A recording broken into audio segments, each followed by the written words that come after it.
German East Asia Squadron defeats a British force off Chile. In the vast, lonely expanse of the South Pacific, a storm was brewing, but this wasn't just a storm of wind and water, it was the storm of war. And it was about to unleash its fury in one of World War I's most dramatic naval clashes. This is the story of the Battle of Coronel, a tale of powerful ships, brilliant tactics, and tragic miscalculations. By late 1914, World War I had engulfed Europe. But the conflict wasn't confined to the trenches of the Western Front. It was a global war, fought on every ocean. The German Empire, a rising naval power, had deployed squadrons across the world to raid Allied shipping and disrupt their supply lines. The most formidable of these was the German East Asia Squadron, commanded by the brilliant and experienced Vice Admiral Maximilian von Spee. Von Spee's squadron was a powerful force. At its heart were two state-of-the-art armored cruisers, the SMS Scharnhorst and the SMS Gneisenau. These ships were fast, well-armed, and manned by elite crack crews who had won gunnery awards across the German Navy. They were the pride of the Kaiser's fleet.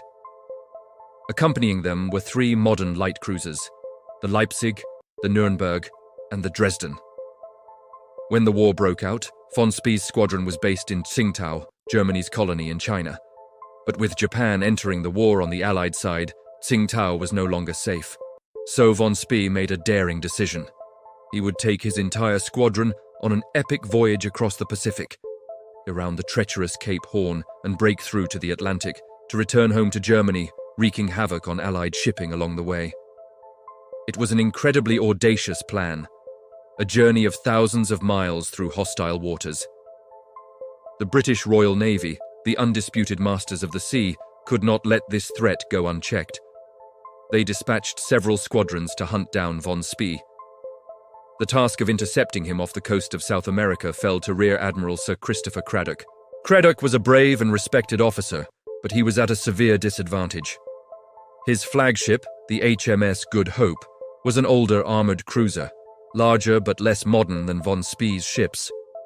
His other armored cruiser, the HMS Monmouth, was even older and less powerful. To make matters worse, many of his crew were inexperienced naval reservists, some of whom had only just been called up for service. Cradock's squadron also included a modern light cruiser, the HMS Glasgow, and an armed merchant liner, the Otranto, which was slow and utterly unsuited for a naval battle. He was supposed to be reinforced by the powerful modern defense ship HMS Canopus, an old battleship, but one armed with heavy 12-inch guns that could outrange anything von Spee had.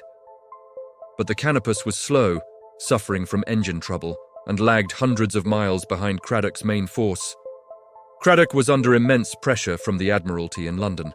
The orders were clear: find and engage the enemy. Despite knowing his force was inferior and that the Canopus was too far away to help, Cradock felt he had no choice but to press on. He was a man of honor, and he would not shy away from a fight, even one he was likely to lose. He sailed south, seeking his German quarry along the coast of Chile. On the afternoon of November 1st, 1914, near the Chilean port of Coronel, the two forces finally met. The HMS Glasgow, scouting ahead, spotted the smoke plumes of the German squadron on the horizon. Cradock, despite the odds, decided to engage. He formed his ships into a line of battle, hoping to use the setting sun to his advantage, silhouetting the German ships against the bright western sky while his own fleet remained in the growing twilight. But von Spee was a master tactician. He skillfully maneuvered his squadron, declining to engage immediately. He waited, patiently, letting the sun dip below the horizon. The tables turned dramatically. Now, it was Cradock's ships that were perfectly silhouetted against the glowing afterglow of the sunset, providing perfect targets for the German gunners. Von Spee's squadron, meanwhile, blended into the darkness of the eastern sky and the rough seas. As dusk settled, von Spee gave the order to open fire. The German gunnery was devastatingly effective. The Scharnhorst's third salvo struck the Good Hope, knocking out its forward main gun turret. A fire broke out, illuminating the British flagship for the German gunners. Salvo after salvo from both the Scharnhorst and Gneisenau slammed into the Good Hope and the Monmouth. The British ships fought back bravely, but their shots were inaccurate in the heavy seas and poor light. Their older guns were outranged, and their less experienced crews struggled to keep up with the crack German gunners. The Monmouth was quickly overwhelmed, on fire, and listing badly. The Good Hope continued to fight, but it was a one-sided slaughter. Shortly after 7:50 p.m., a massive explosion tore through the Good Hope between its funnels. The ship broke in two and sank into the cold, dark waters of the Pacific, taking Admiral Craddock and his entire crew of over 900 men with her. There were no survivors. The Monmouth, battered and burning, tried to escape into the darkness, but was hunted down by the German light cruiser Nürnberg. Crippled and unable to fight back, the Monmouth refused to surrender. The Nürnberg opened fire at point-blank range, and the old cruiser finally capsized and sank, taking her entire crew with her. The British light cruiser Glasgow and the armed merchant ship Otranto, realizing the battle was lost and they were hopelessly outmatched, used their speed to escape into the darkness. They were the only British ships to survive the encounter. In less than 2 hours, the German East Asia Squadron had achieved a stunning and total victory. They had sunk 2 British armoured cruisers without suffering any significant damage or a single casualty. The news of the Battle of Coronel sent shockwaves through the British Empire. It was the Royal Navy's first defeat in a naval battle in over a century. The public was stunned, and the Admiralty in London was humiliated. The myth of the invincible Royal Navy had been shattered.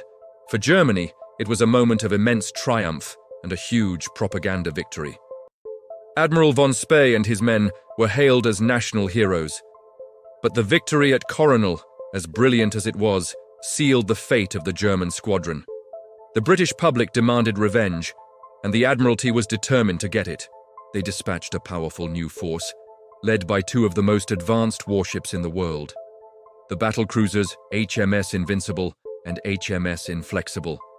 These ships were faster, bigger, and armed with much heavier guns than anything von Spee had. Unaware of this powerful new threat sailing to meet him, a confident von Spee continued his journey around Cape Horn and into the South Atlantic. His plan was to raid the British coaling station at Port Stanley in the Falkland Islands. It would prove to be a fatal mistake. On December 8, 1914, just over a month after his great victory at Coronel, von Spee's squadron approached the Falklands. As they closed in, they were shocked to see the tripod masts of British battlecruisers in the harbour. The hunters had become the hunted. The battle that followed was as one-sided as Coronel, but this time the roles were reversed. The faster, more powerful British battlecruisers chased down von Spee's squadron. One by one, the German ships that had fought so brilliantly at Coronel were destroyed. The Scharnhorst, Gneisenau, Leipzig, and Nürnberg were all sunk. Admiral von Spee and his 2 sons, who served on different ships in his squadron, all went down with their vessels. Only the light cruiser Dresden managed to escape, though it was hunted down and scuttled a few months later. The Battle of Coronel remains a fascinating chapter in naval history. It was a textbook example of superior tactics and gunnery overcoming a numerically similar but qualitatively inferior force. It was a brief, shining moment of glory for the German Navy, and a harsh, humbling lesson for the British. But it also set in motion a chain of events that led directly to the destruction of the very squadron that had won the victory. It stands as a powerful reminder that in war, triumph and tragedy are often 2 sides of the same coin. Thank you for watching. If you enjoyed this journey into naval history, be sure to like this video, subscribe to our channel, and hit the notification bell so you don't miss our next story. See you next time.